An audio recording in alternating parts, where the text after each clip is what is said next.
राधे राधे।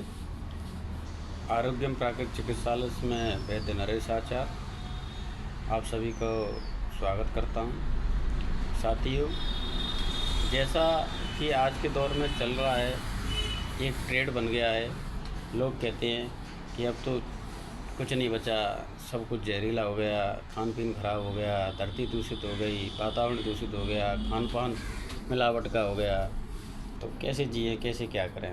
बड़ा चिंतनीय विषय लेके बैठ गए हैं लोग। तो आपकी चिंता को थोड़ा सा शेयर करते हुए उसमें हम एक समझाने का प्रयास कर रहे हैं कि देखिए, ईश्वर ने जब इस सृष्टि को बनाया, जब जीव की उत्पत्ति की, उससे पहले एक ऐसा वातावरण बनाया, ऐसा प्रकृति बनाई, ऐसा नेचर बनाया, धरती बनाई, आकाश बनाया, हवा पानी जल आदि बनाया। यहाँ ऐसे समझें हम इसको कि आज भी हम मंगल ग्रह पर जीवन की संभावनाएं खोज रहे हैं। जहाँ पर हमारी ये सारी आवश्यकताएं पूरी हो जाएंगी तभी वहाँ पर जीवन संभव होगा। तो इस भौतिक जगत में जिसमें हम रह रहे हैं, इस मंडल में, पृथ्वी मंडल में ये सारी व्यवस्थाएं हैं, तो हम इस पर रह पा रहे हैं। बात यहाँ शुरू होती है कि पहले लोग देसी ऑर्गेनिक खेती करते थे और कोई ऐसा मिलावट नहीं था, स्वस्थ रहते थे, अच्छा खाते थे। आज तो बहुत मिलावट है, शायद आज मनुष्य स्वस्थ रह नहीं पाएगा, ऐसा नहीं है। देखिए, पहले भी मनुष्य औषधियाँ की आवश्यकता हुई, इसका मतलब पहले भी बीमार होते थे और उसका निराकरण औषधियों से होता था।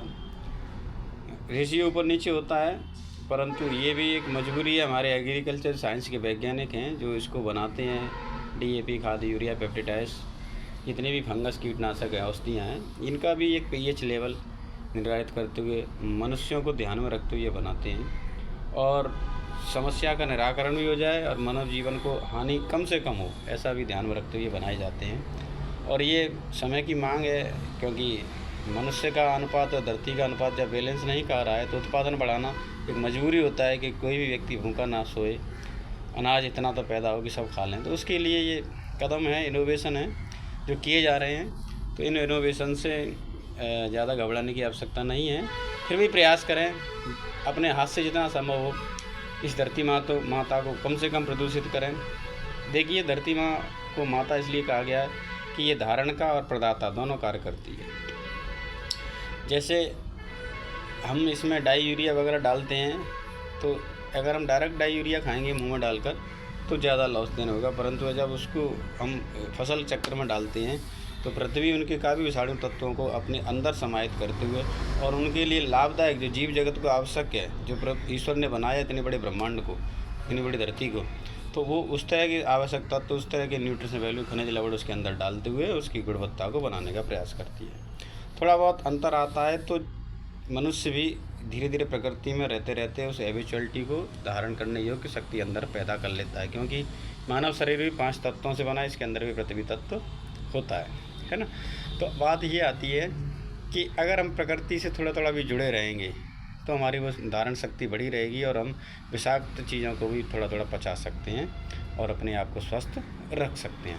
अब इसमें तो यही कह सकते हैं कि हम प्रकृति से जुड़ने का प्रयास करें। बहुत ज़्यादा विसंगतियाँ हैं, जगह के अभाव में कई ऊंची ऊंची बिल्डिंगें बन जाती हैं, तो वहाँ भी आर्किटेक्ट भाइयों ने ये व्यवस्था कर रखी है कि एक पार्क का निर्माण किया है, वहाँ पर भी जाएँ, वहाँ पर भी सुबह 1-2 घंटे के लिए व्यवस्था करें, है ना। अपने आप को प्रकृति से जोड़ने का प्रयास करें और जब वहाँ से जुड़े रहेंगे तो हमारी बॉडी की इस तरह की रेजिस्टेंस पावर बनती रहेगी कि हम बड़े से बड़े रोग को थोड़ा बहुत कष्ट के साथ झेल सकते हैं, है ना।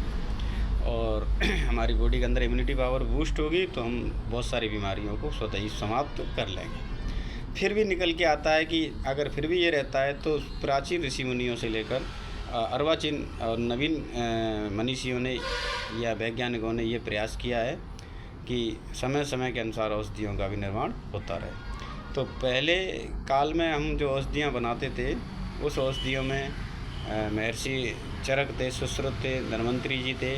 इन्होंने एक टेक्नोलॉजी पैदा की जिसको आयुर्वेद के नाम से जाना जाता है। जब सुश्रुत जी को लगा कि आयुर्वेद में के साथ साथ हमें कुछ और अंदर इंटरनल बॉडी में कुछ कार्य करना है, अर्थात सर्जरी करनी है, तो सुश्रुत संहिता में सर्जरी का विधान भी डाला गया। फिर धीरे धीरे लगा कि अब मॉडर्न पश्चिमी देशों ने बहुत जल्दी परिणाम वाली चिकित्साएं बनाई हैं, एलोपैथी वगैरह, तो और इन दोनों के बीच का समायोजन वाले मध्यस्थ लोगों ने होम्योपैथी आदि पैथियों को जन्म दिया। कुछ अलग भाषाई देशों ने आयुर्वेद को अपने अपने भाषा रूप में अरबी और इसके रूप में यूनानी सिद्ध आदि चिकित्साओं का भी प्रादुर्भाव किया। तो ऐसे ही दौर में हमारे यहाँ के फिर नागार्जुन जी थे मनीषी, उन्होंने ऐसा चिंतन किया कि ये एलोपैथी की सफेद आयुर्वेद खड़ा रहे, कहीं इसका अस्तित्व खत्म ना हो जाए। तो इसको फास्ट करने के लिए नैनो टेक्नोलॉजी या सूचीभेद और इस तरह के अर्क सिस्टम पर वो गए थे, जो काफ़ी जल्दी रिजल्ट करते हैं।